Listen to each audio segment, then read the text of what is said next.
इसमें देखा जाए तो हाड़ मांस मल मूत्र विष्ठा, इसके सिवा क्या है? क्या ये ठीक है? माँ, जिस दिन तुम्हें शरीर के विषय में पता लगेगा, तुम्हें असलियत इससे वैराग्य हो जाएगा। शरीर और कुछ नहीं है। और माँ, जिस समय इस शरीर से वैराग्य होगा, तब तुम्हें इस बात का ज्ञान होगा कि मैं शरीर नहीं हूं, क्योंकि मेरे अंदर ऐसे कोई दुर्गुण नहीं है। समझ में आया? हमारे अंदर कोई विकृति नहीं है, हमारे अंदर कोई बदबू नहीं है। हम कैसे हैं? चेतन, अमल, सहज, सुख राशि है। कोई मल ही हमारे में नहीं है। तो फिर ये हमारे से जुड़ा कैसे? बोले यही भ्रम है। क्या है? यही भ्रम है। हम अलग जाति के हैं और ये अलग जाति के हैं, लेकिन रहते रहते रहते रहते हम भूल गए अपने को और मान लिया इनको कि ये मैं हूं।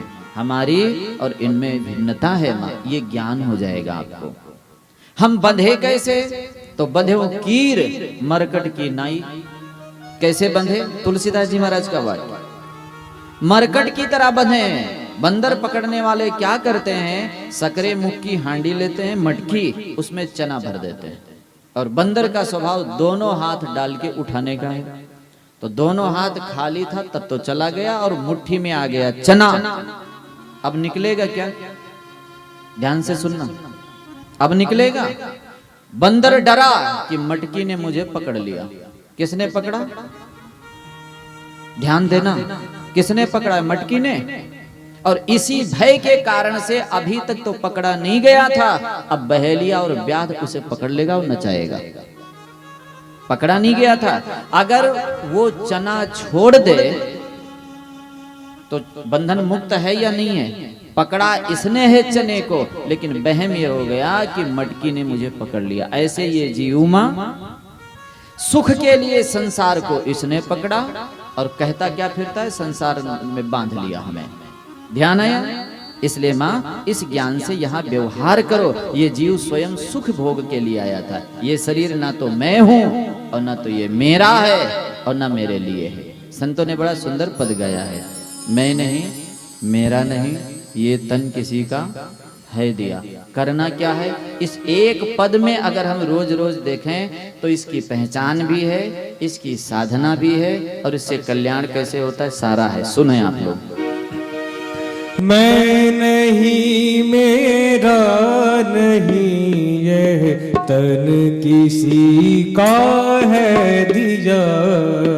मैं नहीं, मेरा नहीं, यह तन किसी का है दिया। मैं नहीं, मेरा नहीं, यह तन किसी का है दिया।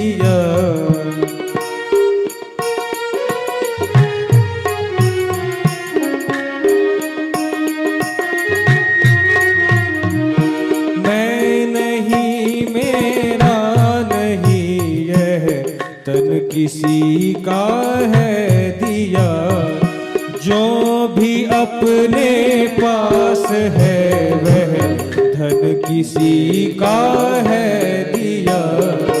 जो भी अपने पास है वह धन किसी का है दिया। देने वाले ने दिया वह भी दिया किस काम से? सुन लो, देने वाले ने दिया और किस लिए दिया था? सुने, बहुत सुंदर पंक्ति है ये। देने वाले ने दिया वह भी दिया किस शान से? मेरा है यह लेने वाला, कह उठा अभिमान से। मैं मेरा यह कहने वाला, मैं मेरा यह कहने वाला, मन किसी का है दिया। मैं नहीं, मेरा नहीं, यह तन किसी का है दिया। मैं नहीं, मेरा नहीं, यह तन किसी का है दिया। जो मिला है वह हमेशा पास रह सकता नहीं, जो मिला वह हमेशा पास रह सकता नहीं। कब बिछुड़ जाए ये कोई राज कह सकता नहीं। जिंदगानी का खिला, जिंदगानी का खिला मधुवन किसी का है दिया। मैं नहीं मेरा नहीं यह तन किसी का है दिया। और जो दिया हुआ है बड़े खुशी से किसी ने दिया था और लेने वाले ने कह दिया मेरा है। एक बेईमानी। दूसरा, सबसे बड़ी समस्या यह है कि अगर बेईमानी हम लोग कर ले में रह जाए तो रह सकता है नहीं, रह लेगा? विचार करें कितना विज्ञान आगे निकल गया है। सुना होगा ही, इतना आगे निकल गया, इतना आगे निकल गया कि जो साबुन से धोने पर मर सकता है उसको खोज नहीं पाए वैक्सीन के लिए। पता लगा किसकी बात हो रही है? जब ये शुरू में आया तो सूचना और सावधानी में बताया हाथ धोते रहना। किस लिए? ये अंदर नहीं जा पाएगा, मर जाएगा, इसीलिए तो हाथ धुलाया होगा। जो हाथ धोने वाले साबुन से मर सकता है उसको मारने के लिए पूरे विश्व के वैज्ञानिक लग गए। लगाया है, इंजेक्शन लगवाया है, सब कुछ किया है, लेकिन अभी भी डाउट ही है मरा कि नहीं मरा। ध्यान दो, लीला देखो ठाकुर जी की, कितनी बढ़िया बात है। जो लोग कहते थे सब कुछ खोज लिया, जब दूसरी लहर आई तो कुछ भी हुआ तो भागे जीने के लिए, और जो गए वो गए, आए नहीं। वो और पैक कर दिया, और जो चुपचाप किसी को बताए नहीं, काढ़ा आदि लेते रहे, वो शायद अभी भी हैं। मैंने सुना है। कारण क्या है ये मैं इसलिए नहीं कह रहा हूँ क्योंकि ये मनुष्य की शक्ति थोड़ी है और परमात्मा की शक्ति असीम है। राम कीन्ह चाहिए सोई होई, करे अन्यथा अस नहीं कोई। इसलिए भैया यहाँ कितना खोजेंगे हम, भगवान की शक्ति से आगे हम नहीं जा सकते, क्योंकि ये मिला है तो छूटेगा, जन्मा है तो मरेगा, मिला है तो बिछुड़ेगा। ये राज कोई जान नहीं सकता है, लाख पढ़ाई कर लो। अभी एक वायरस कोई नहीं जान पाए, रोज नंबर बदल लेता है वो, डेल्टा 1, डेल्टा 2, डेल्टा प्लस, जितना खोलते जाते हैं नए नए रूप में अवतार लेते जाते हैं हमारे ठाकुर जी। मेरे तो हंसी आती है अब कि ये आ रहा है, इससे खतरनाक है, चलो इसको कंट्रोल करें। वो कंट्रोल होता नहीं, तब तक पता लगता है ये उसके नंबर अलग मिला है। ये हमारे ठाकुर जी अनेक रूप से ऐसी लीला करते हैं। और क्या माने भाई, ये राज कोई जान ही नहीं पाया है। तो ये किस लिए मिला? बोले जग की सेवा खोज अपनी प्रीति। सुन ले कितना सुंदर पंक्ति है ये, उसी में होगा जग की सेवा खोज अपनी। बड़ी सुंदर ये पंक्ति है। तीनों चीजें इस एक ही पद के अंदर आया है किसका? रह क्यों नहीं सकता है, और करना क्या है जब मिल जाए? सारा दिन लड़ाई करनी है, इसीलिए तो मिला है। जब तक ताकत है तब तक सेवा नहीं करना। यह ऐसा सुंदर भजन है, मैं तो कहूं गुनगुनाना चाहिए जब अकेले हों। समझें कितना सुंदर इसमें पंक्ति है। ज्ञान के प्रसंग को सुनाने के बाद जब माँ के मन में आया कि बेटा ये तो समझ में आया, लेकिन मैंने सुना है ज्ञान पंथ कृपान के धारा बड़ा कठिन है। कर्म क्या है? बोले कर्म भी मैया भगवत प्राप्ति का एक स्वतंत्र साधन है। अगर करने की इच्छा जगे तो करना क्या है? जानने की इच्छा हुई तो ये शरीर को जानो, अपने को जानो। और करने के मन में आई तो क्या करना चाहिए? सुबह से लेकर शाम तक बेईमानी, धोखेदारी, यही सब नहीं, सेवा करनी चाहिए। सेवा किसको बोलते हैं जानते हैं? जब कोई देख रहा हो तब हाथ में झाड़ू लेना चाहिए, नहीं तो पता कैसे लगेगा सेवा किसने की? इसका नाम सेवा है ना? कोई वाह वाह करे तो दान देना चाहिए, जो कि पता तो लगे दिया किसी ने, सेवा किया, यही दान है, यही सेवा है। ये भ्रम है। कई लोग तो मेरे को स्वयं बोले महाराज जी हम गृहस्थी लोग हैं, कुछ तो दिखाने के लिए रखो। हाथी के भी दांत दिखाने के लिए होते हैं। मैंने कहा जरूर, आपने सही उदाहरण दिया, लेकिन ये भूल गए कि दिखाने वाले दांत से पेट नहीं भरता है, खाने वाले भी रखा करो थोड़ा। ठीक है दिखाओ, लेकिन भैया उससे पेट नहीं भरता है, हाथी से पूछ लेना। वो केवल दिखाने के, पेट भरने के भी दांत हाथी के पास होते हैं। तो कुछ दिखा लो और कुछ पेट के भी रखो, नहीं तो मर जाओगे, तुम जियोगे नहीं। सेवा क्या है? मां हमें पूरी संपत्ति लिख दे तो मैं सेवा करूं, ये सेवा है? नहीं सेवा है। सेवा का सीधा सा अर्थ है काम आ जाओ और बदले में कुछ मत चाहो। ध्यान देना, ये सेवा है। क्या सेवा है? काम आ जाओ और बदले में कुछ मत चाहो। दान करना है तो गुप्त करना चाहिए। गुप्त दान जानते हैं क्या है? घर से चोरी करके लाना चाहिए। बता देने पर तो नहीं, लाने नहीं देंगे। यही शिक्षा होनी चाहिए ना। बड़ा सा पेटी हो और उस पे लिख दे में गुप्त दान, वो गुप्त दान है? हमें नहीं लगता ये सब गुप्त दान है। गुप्त दान का मतलब क्या होता है कि जिसको मिला है उसे पता ही नहीं लगे दिया किसने, ऐसा देने की चेष्टा करो। लेकिन हम लोग छुपाते नहीं है, छपाते हैं। क्या करते हैं? अगर इसी पर अपने सुने तो बहुत समय लग जाएगा। बहुत संतों ने कहा है। तुलसीदास जी महाराज रामचरितमानस में लिखते हैं, छीजहि निशिचर दिन और राति। चौपाई आप लोगों को याद होगा, इसीलिए सरल में बोल रहा हूं। छीजहि निशिचर दिन और राति। उदाहरण क्या है? कैसे? बोले निज मुख कहे सुकृति जहि भांति। अपने मुख से पुण्य कह देने मात्र से जैसे नाश हो जाता है, ऐसे राक्षस अपने आप नाश हो रहे हैं। अब आप लोग बताओ, हम लोग अच्छा काम सबको बताते हैं अपने मुख से या बुरा काम अपना? भाई विचार करके देखें। हम लोग अपने द्वारा किए हुए दो ही कर्म है, या तो अच्छा है और या बुरा है, और अपने मुख से जो भी कर्म कह देंगे वो नाश हो जाएगा। ये सिद्धांत है। अब हम कहते क्या हैं? जो भी कुछ बुरा करते हैं वो बताते हैं, छपाते हैं। बोलो बोलो। तो क्या कहते हैं? जो कोई कभी अच्छा काम हो गया उसको एक बार नहीं कई बार कहते भी हैं और छपाते भी हैं। कई लोग तो मार्बल के पत्थर में खुदवाते भी हैं, और अगर कोई अलग निकाल दे तो फिर आपस में लड़वा भी देते हैं। ये सब नहीं होना चाहिए। समाज के दृष्टि से आप धर्मात्मा माने जाओगे, लेकिन निजे जीवन में कंगाल हो जाओगे। तो इसका गलत प्रभाव क्या जाएगा? खुद पुण्य के बल से रहित हैं और अब आएगा दुख, और समाज कहेगा कि देखो धर्मात्मा दुखी हैं। क्या बोलेंगे? ध्यान देना। कई लोग कहते महाराज तो बड़े अच्छे अच्छे काम करते थे, वो दुख पा रहे हैं। लेकिन उन्होंने किया तो है, खर्चा कर लिया है, कमाया है, लेकिन स्टॉक में कुछ भी नहीं है। वो भूखा नहीं मरेगा क्या? आप लोग बताओ भाई। अगर कमाया है तो उसे रखो, जो नाश करना है उसे बता दो।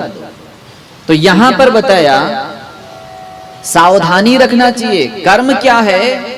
भगवान के अर्पण करने से सुरक्षित रहता है। गीता जी में भगवान ने कहा है कि जो भी कुछ करो आप हमें दे दो। यत् करोसि यजस्नासि यज्ञ होसि ददाति यत् तपस्सि कौन्तेय तत् कुरुष्व मदर्पणम। आप मेरे अर्पण करो, जो भी कुछ करते हो तो होगा क्या? योगक्षेमम वहाम्यहम्, मैं रक्षा करूंगा, अपूर्ति होगी तो पूरा करूंगा। लेकिन हम लोग ये सब नहीं करते हैं। हम केवल छुपाते नहीं, छपाते सीधा। इससे सावधानी रखो। सेवा का सीधा सा अर्थ है काम आ जाओ और बदले में कुछ मत चाहो तो कल्याण हो जाएगा। माँ शरीर से कुछ करना है तो सेवा करनी है। क्या करनी है? एक काम और करना है। राम राम। क्या करना है? ये भी करने में, अगर करना ही है तो जीभ बढ़िया खाली बैठी है। अच्छा, जीभ से और क्या क्या काम होता होगा? भोजन करते हैं तो दांत का सहयोग होता है। उसमें ये क्या करती है? भोजन को इधर उधर से इकट्ठा करके दांत के नीचे ले जाती है। एक तो काम ये है। देखा है कि नहीं देखा है? दूसरा, किसी को गुस्से में क्या देना हो तो काम आती है, तो भी काम आती है। आशीर्वाद देना हो तो भी काम आती है। तो ये सब तो कभी कभी आती है, बाकी समय ये आराम करते, उस समय राम राम राम राम राम राम राम राम करते रहो और बढ़िया, इससे भी उद्धार हो जाएगा। और क्या करना है, जब ये दोनों कर्म हो जाएं तो भगवान के समर्पण करना है, ये मत भूलो। ये सब करने की चीज हैं, इनको कर लो। इसके बाद भक्ति है। भक्ति कैसी करनी चाहिए? तो भक्ति में सबसे सरल है, प्रेम होना चाहिए। और प्रेम कैसे होता है? ध्यान से सुनना। आप हमारी मान लें और हम आपकी मान लें, प्रेम हो जाएगा। आप मेरी ना माने और मैं आपकी नहीं मानूं, लड़ाई हो जाएगा। इसका बहुत बड़ा उपदेश नहीं है। भगवान कहते हैं जैसे मैंने कहा है ऐसे आप जियो, और जैसे आपकी इच्छा हो वैसे मैं जीऊं, आपस में प्रेम हो जाएगा। मानना है तो भगवान को अपना मानो। कई लोग तो यहां तक कहते हैं महाराज जी हम बिना देखे कैसे मान लें, हम कोई अंधविश्वासी थोड़े ही हैं। ये बड़ी अच्छी बात है, ध्यान देना। लोग तर्क क्या करते हैं, मैं बिना देखे कैसे मान लूं। और सच्ची सच्ची आप लोग इनमें से कोई भी बताओ जिसको हम देख लेंगे उसको मानने की जरूरत पड़ेगी क्या? कोई बताना भाई, जो दिमाग वाले यहाँ बैठे हैं, जिस चीज को हम देख के जान ही लिए उसको मानना बाकी है क्या? मानने के लिए उसी चीज को कहते हैं जिसको तुम देख के नहीं जान सकते हो, छू के नहीं जान सकते हो, तब कहते हैं मान लो। नहीं बोलते हैं क्या? लेकिन हम लोग क्या बोलते हैं, महाराज जब तक देखा नहीं तो कैसे माने बताओ।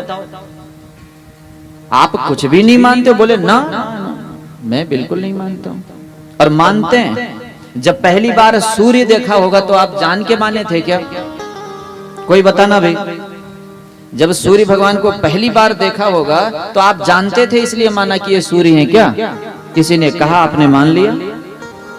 आप जिसको पिता मानते हैं उनको आप जान करके देख के माना है क्या? सही सही बताना। जिसको आप पिता मानते हैं उनको आप देख करके माने हैं क्या?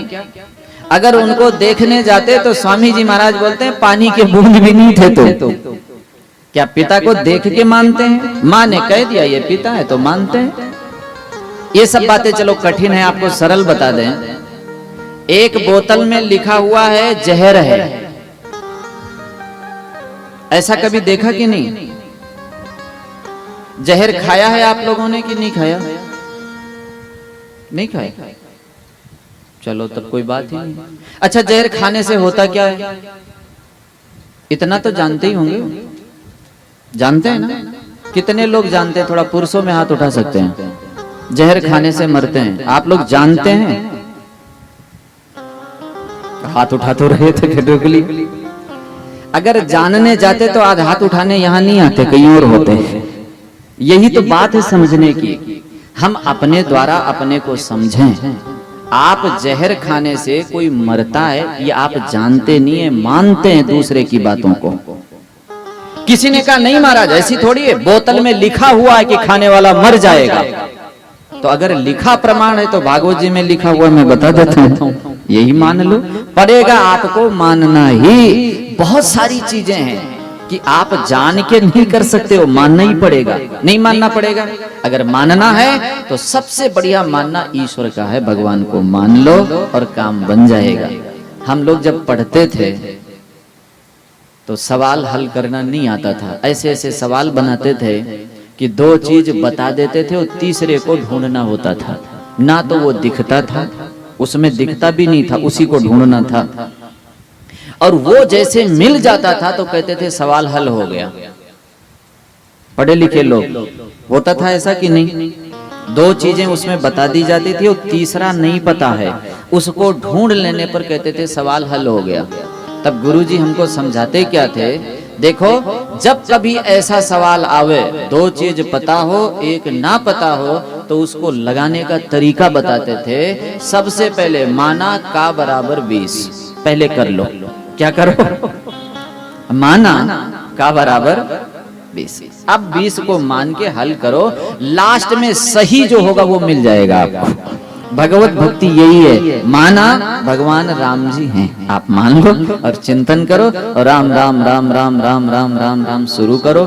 जो सही होगा वो तुम्हें मिल जाएगा। श्याम होगा तो भी, घनश्याम होगा तो भी, काली माता होंगी तो भी, गोरी माता होंगी तो भी, आप तो एक बार मान लो भगवान हैं, राम राम करने से मिल जाते हैं। जो सरलता से ऐसा मान लेते हैं उनको भक्ति बोलते हैं। ध्यान देना, शरणानंद जी महाराज की पुस्तक में मैंने पढ़ा, अरे गहरे नथु खैरे भगवान को मान सकते हैं। मानने के लिए बहुत बड़ी योग्यता चाहिए, अंतःकरण शुद्ध होना चाहिए, तभी हम मान सकते हैं, नहीं तो नहीं। इसलिए माँ जब अंतःकरण शुद्ध होगा, ये होगा कर्म योग से, ज्ञान हमारी सहायता करेगा, भक्ति हमारे हृदय में आएगी और फिर ये सदा के लिए ठाकुर जी के पास चला जाएगा। अच्छा बेटा एक बात बताओ, मैंने सुना है ये जीव कर्मों के अनुसार कई लोकों में जाता है। बोले बिल्कुल सही सुनी है, सब लोग अपने अपने कर्म के अनुसार जाते हैं। तो ध्यान देना, कर्म के अनुसार जाते हैं। इसका विस्तृत वर्णन आपको कल सुनाया जाएगा, लेकिन हम आपको संक्षिप्त में एक बात बता दें। कर्म के अनुसार लोग जाते हैं। अगर किसी ने मास्टरी की पढ़ाई का कर्म किया है तो वो स्कूल में पढ़ाने जाएगा, हॉस्पिटल में दवाई देने नहीं जाएगा। कर्म के अनुसार गया या नहीं गया, सच्ची सच्ची बताना, गया कि नहीं। अगर किसी ने किसी की अच्छी तरह से सेवा की है तो जब समारोह उत्साह का होगा तो वो वहां बुलाया जाएगा। लड़ाई होएगी तब वो नहीं बुलाया जाएगा, ठीक है। कर्म के अनुसार वो उचित जगह ही जाएगा, नहीं जाएगा। अगर किसी ने गाली दिया है तो वो कहां लेके जाया जाएगा, बोलो। वो जहां फूल माला पहनाते हैं वहां। अच्छा चोरी किया है तो वो ले जाएंगे वहां। अपने अपने कर्म के अनुसार व्यक्ति का जगह यहाँ भी तय है, नहीं तय है। अब कई लोग बोले मैं तो नहीं मानता जेल को। बोले कोई बात नहीं, आप जेल मानो या मत मानो, तो कर्म करो। मनवाने वाले तनख्वाह देते हैं गवर्नमेंट उनको। वो गाड़ी लाएंगे, छांट करके मजबूत व्यक्ति रखते हैं तुमको मनवाने के लिए। तुम जेल मानो या मत मानो, तुम तो केवल कर्म कर लो, उसके बाद सारी जिम्मेदारी सरकार की है, वो कर लेंगे, ठीक है। जब यहाँ छोटी सी जगह पर भी ऐसी व्यवस्था है, आप बच नहीं सकते हो, तो इतनी बड़ी सृष्टि कोई ऐसे चल रही होगी। स्वीकार करना चाहिए, इसमें फायदा है, इसलिए गलत से बचो। माँ अपने अपने कर्मों के अनुसार से व्यक्ति अनंत लोगों को भोग करके जब छूटेगा तो इसी योनि में छूटेगा, क्योंकि ये साधन धाम मोक्ष कर द्वारा, ये मोक्ष का दरवाजा है। क्या है ये दरवाजा? इसलिए माँ अच्छा मनुष्य में ये योनि में कैसे आता है, तो बोले अनंत कर्मों को भोग करके पिता के शरीर में प्रवेश करता है। कौन सा पिता? बोले अंतिम समय में जो चित्र इसके चित्त में आया, वैसा चित्र कहीं दिखा उसको पिता बनाएगा पहले। ध्यान देना, अंतिम में हमें याद आया कुत्ता, तो आप कौन सा पिता अगले जन्म में बनाएंगे? पक्का ये छप गया आपका, यही हमारी अंतिम गति है। इसीलिए कहते हैं ठाकुर जी का ध्यान किया करो, और कुछ नहीं है। स्वामी जी महाराज इस विषय पर बहुत बढ़िया समझाए हैं, इतना सुंदर समझाए कि वो फोटो लेने गया, सुना है नहीं कि सुना है? और फोटोग्राफर ने कहा किस लिए आए हो? बोले फोटो खिंचाने आए हैं। महाराज ने बढ़िया बताया है ये। उसने कहा ये शीशा है, एक बार इसमें देख लो अपने को। अरे मैं देख के आया हूँ। बोले अभी देख लो, पहले का काम नहीं आएगा, देख लो। उसने उसमें भी देख के अपने को ठीक किया, बैठाया, सेट किया। उसके बाद भी कहता है सीधा रहना, नहीं मेरी गलती नहीं, सब आपकी होगी। एक भी बोलता है, दो भी बोलता है, तीसरे में तीन नहीं। ये कहता है थोड़ा हंस लो, मुख मत फूला होना चाहिए, नहीं बिगड़ जाएगा। और तीसरा जब बोलने लग गया तब तक मक्खी नाक पर बैठ गई थी। क्या हुआ था? स्वामी जी महाराज बोलते हैं इतना बढ़िया समझाया है इस विषय को, आप लोग सुनना। अगर किसी दिन होगा तो मैं यहाँ सुबह महापुरुषों की वाणी में, जब वहां बन करके फोटो आया टेढ़ा मेढ़ा, बोले ये मेरा नहीं है। अब फोटोग्राफर बोले मैंने कुछ किए नहीं, मैंने तो केवल बटन दबाई। इसीलिए कह रहा था सावधान रहो, अंतिम समय में सावधान रहो, तू ही याद करो। अब वो याद करता है, हाँ भैया क्या हुआ था? बोले वो मक्खी बैठ गई थी और नाक से क्या किया था उसको कहता तू खिसक। पंचायती कर दी और बिगड़ गई पूरी पूरी फोटो। तो ये फोटो में तो 30-40 रुपए, स्वामी जी महाराज बोलते हैं उनकी भाषा, इतना ही बिगड़ा। लेकिन अगर ये मनुष्य जन्म का अंतिम फोटो बिगड़ गया तो 84 लाख योनि भोगते भोगते परेशान हो जाएंगे हम। इसलिए अंतिम समय में जो हमारा चित्र होता है उसी के अनुसार हमें योनि खोज करके मिलती है। और कहाँ मिलती है? उसी मोहल्ले में जहां लेना देना बाकी है। जो मोहल्ला एकदम साफ सुथरा शांत रहते हैं वहां कुत्ते भी जो आएंगे जन्मेंगे वो भी ज्यादा नहीं भौंकेंगे, आप देखना, क्योंकि वो उसी मोहल्ले का संस्कार है। वो कुत्ता दूसरी जगह नहीं। जहां मनुष्य जन्म में किसी से वैर रहा है वो कुत्ता उसी को देखते भौंकेगा, सबको नहीं काटता है वो। ये वैर जाता नहीं है। मनुष्य जन्म बहुत सावधानी का है। इसलिए पिता के शरीर में, पिता के शरीर से माता के उदर में, फिर 7 दिन, 15 दिन, महीना, इसका क्रम बताया है। पहले वो एक गोलाकार अंडा होता है, फिर कड़क होता है, फिर उसके बाद में सिर निकलता, नाभि, हाथ, पैर, स्त्री पुरुष के निशान, धीरे धीरे रोम सब बन करके जब वो 7वें महीने के ऊपर पहुंचता है तब उसे ज्ञान होने लगता है। 6ठे-7वें महीने में और अब वो दिख पाता है। मल मूत्र से भरा हुआ थैला वहीं वो रहता है, उल्टा लटका हुआ।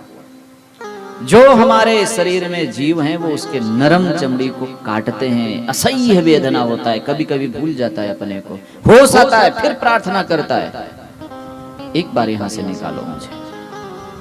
अनंत जन्मों की उसकी याद आती है, इतना दुख पाता है, प्रार्थना करता है, लेकिन नहीं, वहां भोगना पड़ता है। और क्या दुख मिलता है? अगर उस समय माँ मिर्ची वाली सब्जी खा ली तो वो जलन भी, बहुत तरह तरह के दुख कह नहीं सकता है, दुख पाता है। अंत में ठाकुर जी कृपा करके प्रसव वायु के द्वारा उसे बाहर निकाल देते हैं। अति पीड़ा के कारण से वह व्यक्ति जो जन्म से पहले ज्ञान था वो भूल जाता है, और भूलने के बाद यहाँ के संस्कार में फिर लग जाता है। फिर वही नमक, नून, तेल, मिर्ची करके फिर मर जाता है। फिर ठाकुर जी कहते हैं यही। इसलिए माँ इन सब चीजों की सावधानी रख करके संत महापुरुषों की आज्ञा में रहकर भगवान की भक्ति करते हुए जीव अपने जीव का कल्याण करके सदा के लिए इस आवागमन से मुक्त हो जाता है। बड़ा सुंदर यहाँ सांख्य शास्त्र में क्रिया योग, भक्ति योग, ज्ञान योग का वर्णन किया है। इसके बाद में श्री सुखदेव जी महाराज से परीक्षित जी अगला प्रश्न करते हैं, महाराज आपने पुत्र की तो बात बता दी, पुत्रियों का क्या हुआ था? बोले इनका भी ब्याह हुआ। अलग अलग पुत्रियों के ब्याह का यहाँ सुंदर वर्णन है। कौन सी पुत्री किस ऋषि को ब्याही गई है उसका भी सुंदर वर्णन है। जो सबसे बड़ी पुत्री है कला, ये मरीचि नाम के ऋषि से इनका ब्याह हुआ। इनके 2 पुत्र हुए, एक का नाम है कश्यप और एक का नाम है पूर्णिमा। पूर्णिमा के 2 पुत्र हुए, बीरज और निसंग। एक कन्या हुई जिसका नाम है देवकुल्या। ये तपस्या करके अगले जन्म में गंगा बनी है, जो ठाकुर जी के चरणों से निकली है। इनकी दूसरी पुत्री है जिनका नाम है अनसुईया। इनका विवाह किसके साथ हुआ है? सुने होंगे आप लोग, अत्रि ऋषि के साथ में। इनके 3 पुत्र हुए, दुर्वासा, दत्तात्रेय जी और चंद्रमा। ये तीनों भगवान विष्णु, शिव और ब्रह्मा जी के अंश थे। ये बात सुनकर के फिर यहाँ प्रश्न किया, महाराज किसी के एक भी भगवान के अंश नहीं आते, यहाँ तीनों के कैसे आए? तो बोले ये पतिव्रत धर्म का सुंदर महिमा बताई है, उनके कारण से इनका जन्म हुआ। श्रद्धा नाम की कन्या के पति अंगिरा ऋषि हुए। इनके 4 कन्याएं हुई, 2 पुत्र हुए।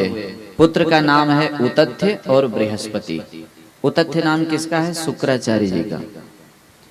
बच्चियों का नाम है सिनीवाली, कुहू, राका, अनुमति। जो इनकी 4थी कन्या है इनका नाम हविर्भु है। ये पुलस्त ऋषि को ब्याही गई हैं। गति नाम की कन्या पुलह को ब्याही गई हैं। क्रिया नाम की कन्या कृतु को और ख्याति नाम की कन्या भृगु जी को। अरुंधति का विवाह वशिष्ठ जी के साथ में हुआ और शांति का अर्थवा जिनको कहते हैं दधीची, इनका ये इनके दधंगे जिसका दूसरा नाम अश्वशिरा भी हुआ है, ये पुत्र हुए। मनु जी की जो तीसरी कन्या थी प्रसूति, इनके वंश का वर्णन है।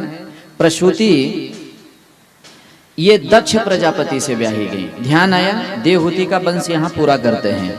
अब इनकी दूसरी जो बहन है जिनका नाम प्रसूति है, इनका विवाह दक्ष प्रजापति से हुआ।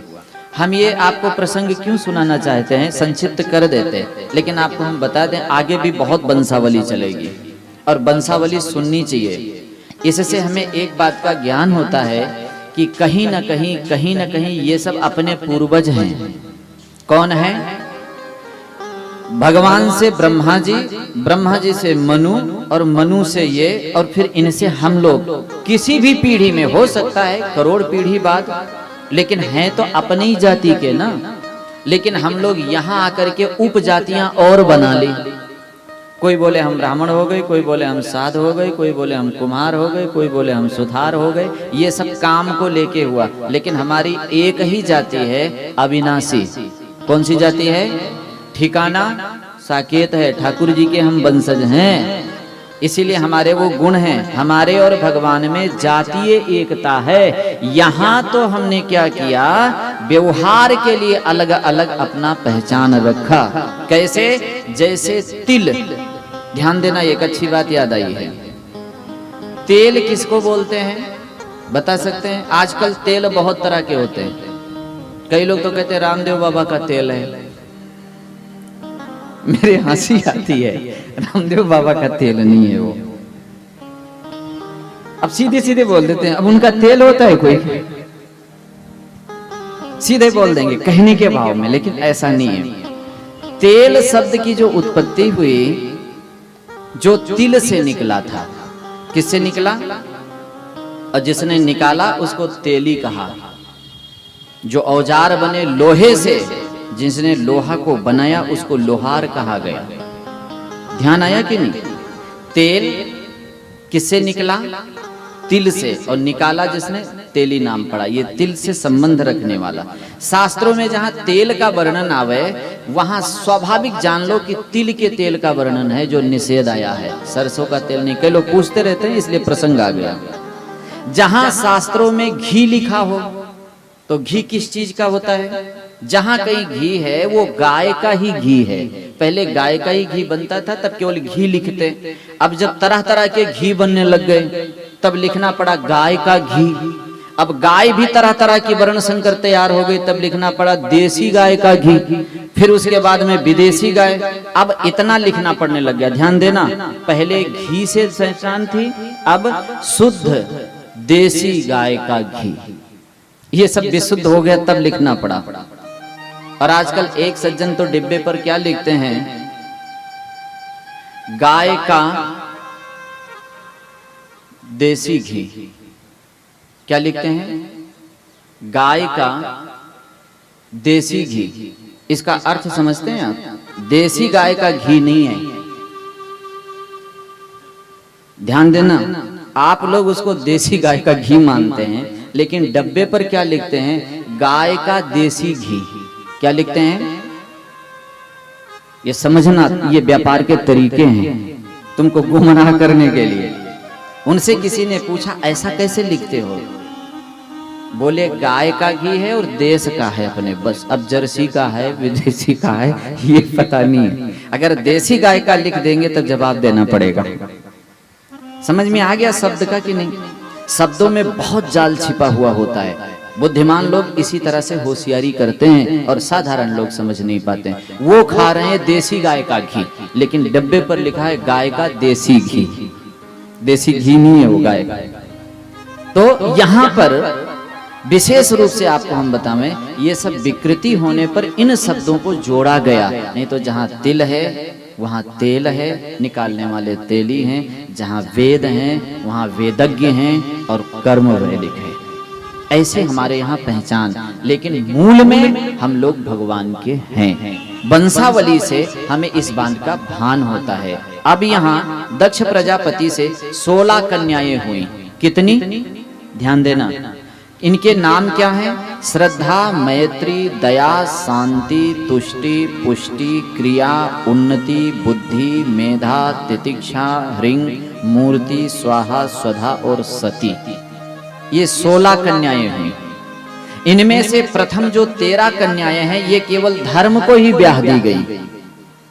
कौन कौन थी? श्रद्धा ये धर्म की पत्नी है, मैत्री ये धर्म की पत्नी है, दया ये धर्म की पत्नी है, शांति ये धर्म की पत्नी है, तुष्टि पुष्टि क्रिया जो करते हैं, उन्नति बुद्धि मेधा तितिक्षा ये सब धर्म की पत्नी है।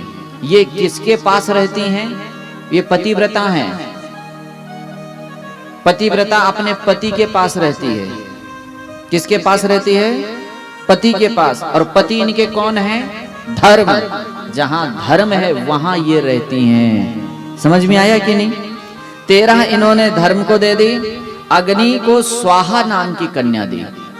इसीलिए जब अग्नि को कोई चीज देते हैं तो पति के सेवा में कौन ले जाती है? पत्नी। तो उसको बुलाते हैं, हाथ में सांकल लिया और अग्नि को देते समय क्या बोलते हैं? स्वाहा। आप ले जाओ इनको, उनको दो पहुंचाओ। पितरों को क्या मिला? स्वधा। इसलिए जब पितरों के लिए करते हैं तब स्वधा बोलते हैं। और सती का विवाह किससे हुआ? शंकर जी के। इन कन्याओं के वंश का वर्णन खूब सुंदरता पूर्वक यहाँ किया गया है। अंत में कहा सबके अपने अपने वंश हैं, सती के कोई संतान नहीं हुई। अब जब ये बात सुनी परीक्षित जी ने तब प्रश्न कर दिया, महाराज इनके क्यों नहीं हुई? हुई वो तो कोई बात नहीं, सुन लिया, इनके क्यों नहीं हुई ये बताओ। तो बोले इसमें दामाद और ससुर की लड़ाई कारण बना। हे महाराज, एक बार की बात है, ब्रह्मा जी ने सभी प्रजापतियों का नायक दक्ष प्रजापति को बना दिया। ध्यान देना, बहुत सुंदर चरित्र है ये। और जब पद मिला तो अभिमान हो गया। और जब जिसको अभिमान हो जाता है तो लोकल भाषा में क्या करते हैं? महाराज आज इनका पैर जमीन पर नहीं पड़ता है। ऐसा बोलते देखा है कि नहीं? आजकल इनका पैर जमीन पर नहीं पड़ता है। बोले क्यों? बोले पद के कारण। और पद का 2 अर्थ होता है, ध्यान देना। पद के भी 2 अर्थ हैं। एक तो पद होता है जिससे अभिमान आया, और एक पद कहते हैं पैर को। कहते हैं कि नहीं? अगर एक पद के कारण पैर जमीन पर नहीं रहेगा तब क्या होगा? गिरेंगे कि नहीं गिरेंगे? बोलो भाई, गिरता कौन है? जो पैर डगमगाया पृथ्वी से। इसलिए जब पद आपको मिले तो पद जमीन पर जरूर रखना चाहिए, ठीक है? तब डरना चाहिए, क्योंकि वो पद मिला है और पद अगर जमीन पर नहीं रहा तो अब गिरेंगे, और जब गिरेंगे तब बहुत कष्ट होगा। इसी अहंकार के कारण सभा में सब लोग खड़े हुए, पद के कारण। 2 लोग नहीं हुए। कौन कौन? एक तो ब्रह्मा जी स्वयं और एक भगवान शिव। जितने खड़े हुए थे उनको कोई बहुत बड़ा सुख दक्ष ने दे दिया हो ऐसा वर्णन नहीं है। उनका तो कोई मूल्य नहीं निकाला, लेकिन जो नहीं खड़े हुए उनके साथ बैर की मूल्य तल दिया। ब्रह्मा जी को तो इसलिए माफ कर दिया कि मेरे पिताजी हैं, लेकिन ये शमशान निवासी जिसको अपने प्राणों से प्यारी मैंने कन्या दी है और ये मेरा आदर नहीं किया, जो कि शिव जी में ऐसी कोई भावना नहीं थी, वो ठाकुर जी के भजन में लीन थे। जब इस तरह से बात हुई, आपस में कहा सुनी हुई, एक दूसरे को सांप देना शुरू हो गया। गाली और छाछ, इसको बढ़ने में देर नहीं लगती है।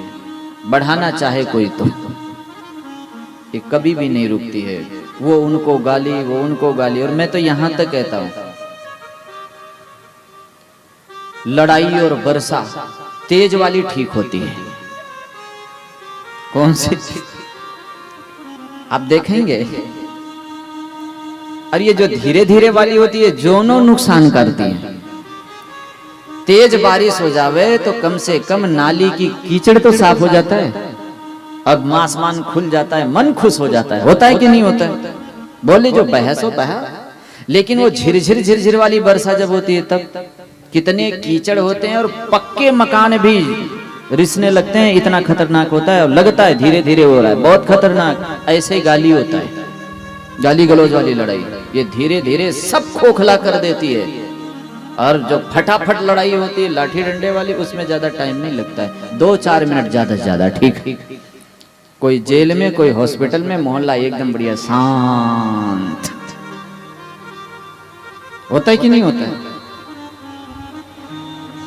यहां गाली गलौज शुरू हुआ और ये इतना गहरा हो गया कि आज तक लोग भोग रहे हैं इस गाली गलौज को। नंदीश्वर ने प्रजापति के लोगों को सांप दिया, प्रजापतियों ने भगवान शिव के गणों को सांप दिया, और यहीं तक कहानी रुकी नहीं। जब इस तरह से बात बढ़ गई तो आपको पता है भगवान शिव तक सूचना, ये लड़ाई झगड़ा हो गया, शंकर जी आ गए, अरे अब तो कम से कम पूरा कर लेते, लेकिन नहीं, ये गांठी बांध लेते हैं। मैं तो आप लोगों से कह रहा हूं, लड़ाई करना बुरा नहीं है, लड़ो।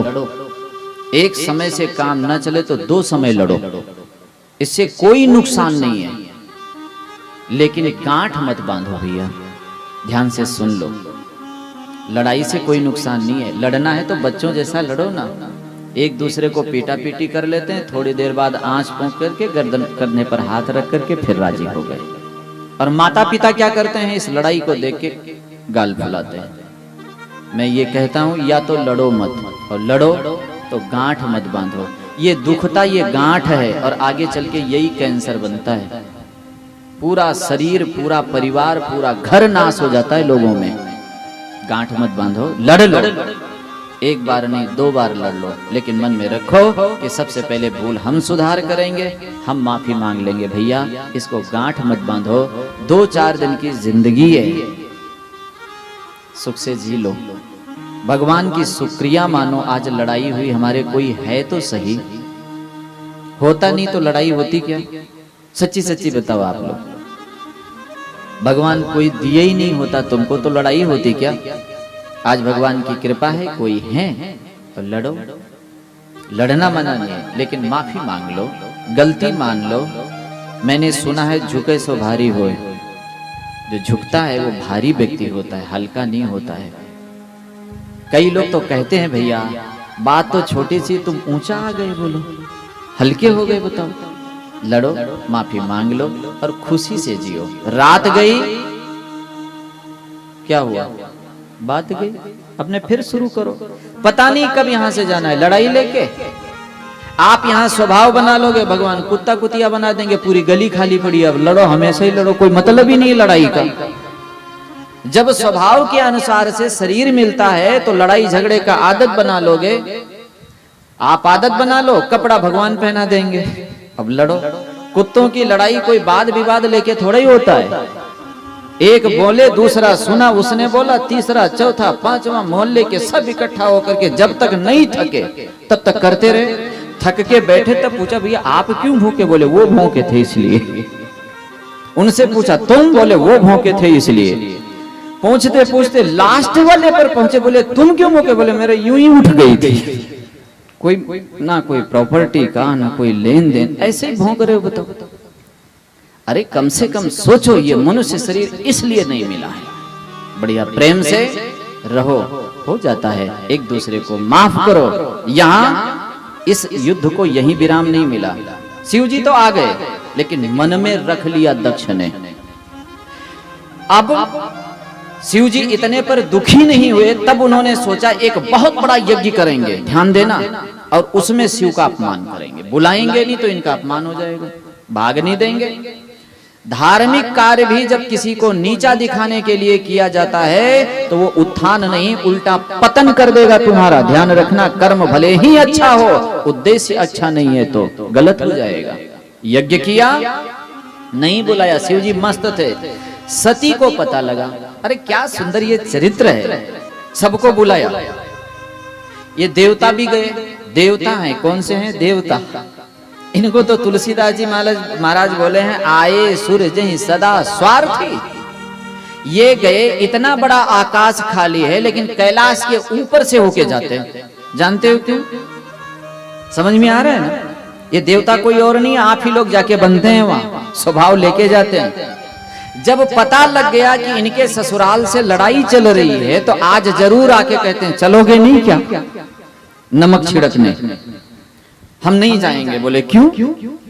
तुम्हारे ससुराल में हो रही है, देखो हम जा रहे हैं। बोले हाँ तुम ही जाओ। बोले आप क्यों नहीं जाएंगे? बोले मेरे से लड़ाई हो रखी है। बोले राम, हम ऐसा जानते तो नहीं जाते। बोले अब जान गए न जाओ। बोले अब तो जरूर जाएंगे। ये दशा हमारी है, यही बनते हैं जाके देवता। देवता को इतना संसार खाली था, कैलाश के ऊपर से गाते बजाते निकले, उत्सव कराते। सती ने देख लिया, शिव राम कथा कह रहे थे, लेकिन उसको रोक करके महाराज ये सब कहाँ जा रहे हैं? बोले कथा सुन ले, कई ऐसी चर्चा होती है जिसके सुनने मात्र से कष्ट होता है देवी। ये राम कथा सुनो, कष्ट मिट जाएगा। कृष्ण कथा सुनो, भवसागर से पार हो जाओगे। लेकिन नहीं, मेरे को सुनाओ, मेरे को सुनाओ। देवी ये तुम्हारे पीहर जा रहे हैं। मेरे पीहर? हाँ। क्यों जा रहे हैं? पीहर मेरा और ये क्यों जा रहे हैं बताओ? तुम्हारे बाप यज्ञ कर रहे हैं। राम राम राम राम। प्रभु एक बात बताओ, मेरे पिताजी के यहाँ उत्सव और हम न जाएं? आपको बुलाया नहीं है देवी। क्यों? मेरे कारण आपसे भी बैर ठान लिया है। नहीं नहीं प्रभु, मेरे पिताजी भेजे तो होंगे कहीं ना कहीं पत्रिका। अपने लोगों का प्लॉट का एड्रेस सभी जगह है, पता नहीं कहां पहुंचा हो। सबसे ज्यादा जमीन हर शहर में शिव जी के पास है। और आजकल तो लोग जाति बात करके भी एक एक प्लॉट उनके नाम कर दिया है। शमशान उनका ठिकाना है, ये मालियों का, ये उनका, ये उनका। अब पता नहीं कहां भेजे हों। देवी ऐसा नहीं है, अगर मैं इतनी प्रॉपर्टी का मालिक हूं तो सबको देखता भी हूं, अंतर्यामी। कहीं सूचना नहीं है देवी, केवल मेरे को दुख देने का प्रोग्राम है। लेकिन सती नहीं मानी, और जब नहीं मानी तो अंत में शिव जी ने एक ही बात कहा, देखो सती सब ठीक है, बिना बुलाए अगर तुम जाती हो और तुमसे कोई बैर मानता तो कल्याण नहीं होगा आपका। देख लो, पति पत्नी मिल करके एक होते हैं हम। और जिस समय तुम एक हुई थी, तुम्हारा हमारा कर्तव्य एक हुआ था। तुम्हारा मित्र मेरा मित्र है, हमारा शत्रु भी तुम्हारा शत्रु, मेरा गोत्र तुम्हारा गोत्र है। लेकिन अगर तुम्हें लगता है कि मेरे पिता का बैर केवल आपसे है, मेरे से नहीं है, तो आप शिव से अलग मानती हो, और अगर अलग हो तो दुख पाओगे। नहीं मानती तो जाओ। चली, मानी नहीं। कथा सुनती हैं माताएं। हम आपको कह सकते हैं, क्यों कह सकते हैं? क्योंकि आप धरा हैं, आप मूल हैं। हम लोग जितने यहाँ बैठे हैं, अगर माँ नहीं होती तो हम लोग होते क्या? बताओ भाई। हम ये नहीं कहते कि पिता बिना हम होते, लेकिन माँ से हमें बहुत कुछ मिला है। इनके अंदर सहन शक्ति, इनको धरा बोलते हैं। आप पर ज्यादा जिम्मेदारी है। एक बार एक बालिका ने तो प्रश्न भी किया कि महाराज जी, हर कथा में सुनने भी हम ही लोग ज्यादा आते हैं, दान पुण्य भी हम ही लोग गाते हैं, घर में काम भी हम ही लोग करते हैं, और आप बाबा लोग सारे धर्म हमारे पर ही थोप देते हैं। ये इनके कोई धर्म कर्म नहीं है क्या? शास्त्रों में इनके लिए कुछ नहीं बताया गया? बताया गया है। उनको इससे चिढ़ हो गई कि भगवान ने भी दो भांति किए, सारे नियम हम पर लाद दिए, सारी सुरक्षा, बाहर मत जाना, ये न करना, ये करना। ऐसा क्यों? तो मैं आपको बताऊं, जो चीज बहुमूल्य होती है उसकी सुरक्षा ज्यादा होती है कि जिसकी कोई कीमत नहीं होती उसकी होती है। सही सही बताना भाई। और खुलासा कर दूं, रात में सोए हुए हो, ठंडी का समय हो, बाहर लोहे की कुर्सी रह गई हो और नींद आने वाली हो, और आपको याद आवे तो आप उस कुर्सी के लिए नींद छोड़ेंगे क्या? बोलो, है 10-15 किलो वजन, जाएंगे क्या? कहेंगे पड़ा रहने तो कौन ले जाएगा उस लोखड़न को। चलो मान लिया, लेकिन गहरी नींद आ रही हो और सोने की बिंटी बाहर भूल गई हो तो सच्ची सच्ची बताना, क्या करेंगे? नींद आ जाएगी आपको? उसकी सुरक्षा करनी पड़ेगी। आप लोग अपने को ऐसा मान लो, क्योंकि सारे वंश की जिम्मेदारी तुम्हारे पर है, सारे घर की जिम्मेदारी, सारी सृष्टि की। जो माताएं अच्छी हुई हैं उनकी संतान कभी भी गलत नहीं हुई है। आप लोगों की हम लोग जन्म से लेकर मरण तक इसलिए आदर करते हैं क्योंकि आप ही पहचान हैं। जिसको मां ने बिगाड़ दिया उसको सृष्टि में कोई नहीं सुधार सकता है। मैंने एक बच्चे को देखा है, पढ़ने आया था, सिर टेढ़ा मेढ़ा हुआ था। तो मैंने कहा आपको चोट लग गई क्या? तो कुछ बोले ही नहीं। क्या बात है? तो एक बूढ़ी मैया थी, वो जो गाली दे के बोली वही देसी गाली। वो माँ की ये आलस है, गाली दिया, मैं तो यहाँ से नहीं बोलूंगा, ये तो उसके आलस्य का फल है। मैंने कहा क्या? जब ये छोटा था तो गोल नहीं किया, मेरे आंसू आ गया। धन्य है वो माँ, अब कोई डॉक्टर गोल नहीं कर सकता है उसको, सोचो। और वो माँ अनपढ़ थी तब भी हमें इतना सुडौल बनाया, और आज हम उसको कहते तुम्हें कुछ नहीं आता है। शर्म आनी चाहिए। ये रूप, ये रंग जो हम सब लोग, अब प्रसंग बदल जाएगा, दुनिया का लिपा पोती टीका मीका करते हैं, ये क्रीम का फल नहीं है, ये माँ की देन है। किसकी देन है? इससे नहीं होता है, लेकिन आप लोग मानते ही नहीं हो। माँ को कभी नहीं भूलना चाहिए। यहाँ जब इस तरह से सती से कहा, सती नहीं मानी और चली गई। जब पति की कहना नहीं मानी, बहनें सब हंसी करती हुई मिली, माँ मिली। उस अवस्था में भी बेटी एक जैसा समय नहीं होता है, बदलेगा तेरा समय, सदा ना रहा है, सदा ना रहेगा जमाना किसी का। ये बहनें आज हंस रही हैं, कल रोती हुई दिखेंगी तुम्हें, चिंता मत करो, धैर्य रखो। लेकिन तत्काल समय पर समझाने पर समझ उल्टा हो जाती है और बढ़ जाता है दुख। उसी दुख में गई। हमारे शिव जी का भाग है कि नहीं, शिव जी का भाग नहीं दिखा, दुखी होकर के शरीर का त्याग कर दिया, ये फल हुआ। और जब शरीर त्यागा, नारद जी जाकर के शिव जी को बोल दिए, शिव जी छोटी मोटी लड़ाई जब होवे तो घर में समझौता करके रोक लेना चाहिए। वो गई, बोले पीहर ही तो गई है, बोले नहीं और आगे गई। और जब बता दिया, शिव जी को क्रोध आता है।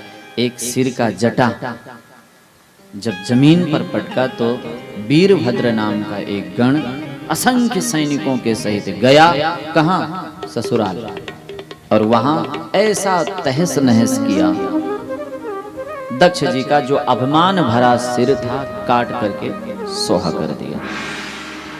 अब अपने अपने प्राण बचा करके भागे। उसमें भागने में सबसे तेज देवता। देवता जब भागने लग गए तो कई लोग तो खड़े हो गए तान के सीना, तगड़ा शरीर टाइट करके कि पीट लेने दो। और जो भाग रहे थे उनसे बोले, अरे भाग क्यों रहे हो? अबे थक जाएंगे, छोड़ देंगे, अपने अमर हैं, मरेंगे थोड़े। जो भाग रहे थे उन्होंने कहा हम इसीलिए भाग रहेंगे कि मरेंगे नहीं, भोगेंगे केवल। मरने का डर होता तो सोच लेता, अरे अमर हैं, अगर इन्होंने रीढ़ की हड्डी तोड़ दी तो सड़ेंगे, मरेंगे नहीं, इसलिए भागो। सब भागे। भाग करके ब्रह्मा जी के पास में गए। ब्रह्मा जी ने कहा भैया क्या बात है, कहाँ गए थे? दक्षिणा मिल रही है क्या? ले लो। प्रभु गलती हो गई। तब वहां ब्रह्मा जी ने समझाया है, देखो देवताओं, जिस सभा में वृद्ध ना हो, बड़े लोग ना हो, उस सभा में नहीं जाना चाहिए। इकट्ठा हुए थे सुंदरकांड के लिए और शुरू हो गया लंका कांड वहां, क्योंकि कोई समझदार तो है नहीं, जोश जोश में होश खो दिए। यही होता है ज्यादातर। इसलिए जहां श्रेष्ठ पुरुष समझदार वृद्ध ना हो, नहीं उस सभा का आदर होता है। देवता लोग बोले ब्रह्मा जी ये सत्संग बाद में कर देना, अभी तो बचा लो। बोले मैं नहीं बचा सकता, चलो शंकर जी के पास। और गए, जोड़ लिया हाथ और मना रहे हैं शिव जी को। मना लो, बहुत जल्दी मानते हैं ये। शिवनाथ तेरी महिमा जब तीनों लोक गाए, शिवनाथ तेरी महिमा जब तीनों लोक गाए, नाचे धरा गगन पे, झूमे दसों दिशाएं, शिवनाथ तेरी महिमा जब तीनों लोक गाए, नाचे धरा गगन पे,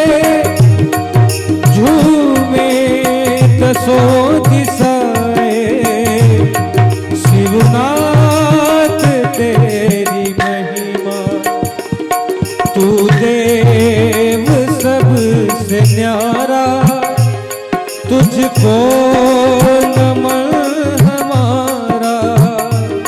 तू देव सबसे न्यारा, तुझको नमन हमारा। लाई है तेरे द्वारे दर्शन की कामनाएं। शिवनाथ तेरी महिमा, शिवनाथ तेरी महिमा। सारे देवता लोग हृदय से पुकार किया, भोलेनाथ आशुतोष हैं, बहुत जल्दी प्रसन्न हो ले, औढ़र दानी है, सब दे देते हैं। बोलो क्या है? बोले वो ससुराल चलो। जब भी धार्मिक अनुष्ठान बीच में अधूरा रहता है तो सबको नुकसान करता है, उसे पूरा कर दो, दक्ष पर मत जाओ। उसने किए का फल पा लिया। शिवजी गए, जो दंड देने लायक थे उनको दंड दे करके ठीक भी किया, निशान छोड़ा। जब यज्ञ पूरा हुआ, अष्टभुजी नारायण भगवान प्रकट हुए। इस कारण से सती के कोई संतान नहीं है। बेटियों में 2 का यहाँ वर्णन है, आगे एक का और संक्षिप्त में वर्णन आएगा। अब इनके पुत्रों की वर्णन शुरू होता है। इनके पुत्र उत्तानपाद और प्रियव्रत। सबसे पहले उत्तानपाद जी का चरित्र है। उत्तानपाद जी के 2 रानियां थी, जानते हैं आप लोग? जानते हैं कि नहीं? मिले भी होंगे। फिर ठीक है, कोई बात नहीं, मैं बता देता हूँ, बहुत पुरानी कथा है। इनकी दोनों पत्नियां, एक का नाम है सुरुचि और एक का नाम सुनीति। सु उपसर्ग दोनों में है, अर्थात अपने अपने गुण में दोनों उत्तम हैं। क्या हैं? दोनों उत्तम हैं। हमने संतों से ऐसा सुना है कि उत्तानपाद कोई नहीं, हम ही लोग हैं। माता के पेट में ऊपर पैर करके रहने वाला उत्तानपाद, पाद मतलब पैर, उत्तान मतलब ऊपर। ऐसे ही हम लोग रहते हैं माँ के पेट में। इन दोनों के पास, इन उत्तानपाद हम सभी के पास 2 इच्छाएं हैं। सुरुचि नाम से है और एक सुनीति। आप देखे होंगे, थोड़ा भी सावधान रहे होंगे, कोई काम जब करना होता है तो 2 तरह के मन में आता है। एक कहता है कर लो, ध्यान देना, और एक कहता है रहने दो। एक कहता है कर लो, कोई बात नहीं, चोरी कर लो, बढ़िया बढ़िया चीमेंगे। दूसरी बोलती है फिर थप्पड़ कौन खाएगा? कोई बात नहीं। रुचि कहती है कोई बात नहीं, खा लेंगे, पहले ये तो खा लें। आप देखना दोनों साथ ही रहती हैं। लेकिन ये उत्तानपाद अगर सुनीति की बात मान लें तो कल्याण हो जावे, लेकिन ये रुचि की बात मानते हैं, नीति की नहीं। ये सदा चला है। और जब रुचि के पास रहता है ये जीव, तो उत्तम नाम करके एक बेटा पैदा होता है, जिसका नाम तो उत्तम होता है और कर्म उत्तम नहीं है। केवल नाम नाम के चक्कर में इनकी मौत हो जाती है। आगे कथा आप सुनेंगे। नाम उत्तम है लेकिन जीवन उत्तम नहीं है। और अपने यहाँ देखा भी गया है, देखा गया है कि नहीं? नाम रख देते हैं गिरधारी। क्या नाम रखते हैं? और वजन 5 किलो भी अब उठ नहीं रहा है, अब कहते हैं गिरधारी जा रहे हैं। कौन जा रहे हैं? नाम रख देते हैं लक्ष्मी, और वो हाथ में लिए झाड़ू पोछा। देखो भाई, ये हमारे यहाँ का नाम है। नाम रख देंगे नयन सुख, दिखता नहीं एक से भी। नाम रख दिया अमरा राम, और मर गए, कंधे पर लिए जा रहे हैं, राम नाम सत्य बोले। कौन है? बोले अमरा राम है। ये क्या नाम है इनका? अमरा राम को मरते देखा, लक्ष्मी लगावे झाड़ू, नयन सुख को सूझे नहीं। ये व्यंग किया गया, ये हमारे यहाँ का नाम है। तो नाम यहाँ पर बढ़िया सुंदर उत्तम हुआ। ये रुचि से पैदा होता है। नाम भले ही रख दो, कर्म से नहीं। जो नीति से प्रकट हुआ उसका नाम ध्रुव है। वो ध्रुव लोक को प्राप्त कर लिया है, क्योंकि वो नीति से आया है, वो सत्य है। तो जीवन में ऐसे होना चाहिए। ध्रुव जी का जन्म हुआ लेकिन महाराज उत्तानपाद सुनीति से प्रेम नहीं करके रुचि से प्रेम करते हैं, सदा उनके पास रहते हैं। एक दिन ध्रुव जी महाराज पिता के गोद में जाने के लिए लालायित हुए उत्तम को देख करके, लेकिन जैसे चढ़ने लगे तो वर्णन है रुचि ने हाथ पकड़ करके और उसको दूर झटक दिया और झटक करके कहा, कहां जा रहे हो? इस गोदी में अभी तुम अधिकारी नहीं हो, क्योंकि तुम मेरे उदर से नहीं जन्मे हो। इस गोदी का वही अधिकारी है जो मेरे उदर से जन्मे। खड़ा खड़ा मेरा मुख क्या देख रहा है? जा भगवान से तप कर वरदान मान कि ये शरीर छूट जाए और मैं इस माँ के उदर से जन्मूं, तब तुम्हें गोदी मिलेगी। सौत का डाह उस बच्चे पर निकाल दिया सुरुचि ने। राजपुत्र था, लग गई ये बात। और आपको बता दें, घाव दो प्रकार के होते हैं, शस्त्र से भी होते हैं और वचन से भी होते हैं। वचन का घाव भरता नहीं है जल्दी, शस्त्र का भर जाएगा, इसलिए सावधान रहना चाहिए। यह घाव उन्हें बहुत दुख दिया। रोते हुए माँ के पास गए, माँ से नहीं कहा, माँ बहुत पूछी, 7 आले बोल दिए। और वाह धन्य है माँ, मैं बता रहा हूँ ना, माँ माँ ही होती है, सुनीति है ना। ये नहीं बोली चल लड़ती हूँ, अभी देखती हूँ कैसे कह दिया मेरे बेटे को। आजकल की माताएं का एक सिद्धांत है, मेरे को किसी ने एक कहा, अगर मैं 10 नहीं कही तो फिर क्या है मेरा जीना। ऐसा नहीं, इसको माँ नहीं बोलते हैं। आज सौत ने कहा है, वो चाहे कृष्ण कथा में हो और चाहे राम कथा में हो, जब कैकेयी ने राम को वनवास दिया तो कौशल्या कैकेयी से लड़ने नहीं गई। चाहती तो कानूनन अधिकार था कि तुम मेरे बेटे को जंगल में भेजने वाली कौन हो, कह सकती थी या नहीं, लेकिन नहीं, बेटा अगर तेरे पिता ने ये बात कही है तो उनसे बड़ी अधिकार मेरे पास है। लेकिन तुम्हारी माँ कैकेयी ने कहा है तो मेरे से भी 100 गुना उसका है, क्योंकि मैं कोई काम कहूंगी तो ममता बस कहूंगी, उसके तो तुम्हारे प्रति ममता भी नहीं है। ये माँ बोली जाती है। यही बात यहाँ सुनीति जी ने कहा है, बेटा तुम्हारी माँ ने सही कहा है, ये शरीर गोदी में बैठने के लिए यहाँ के लिए नहीं मिला है, जाओ भजन करो और भगवत प्राप्ति करो। उसने सही कहा है।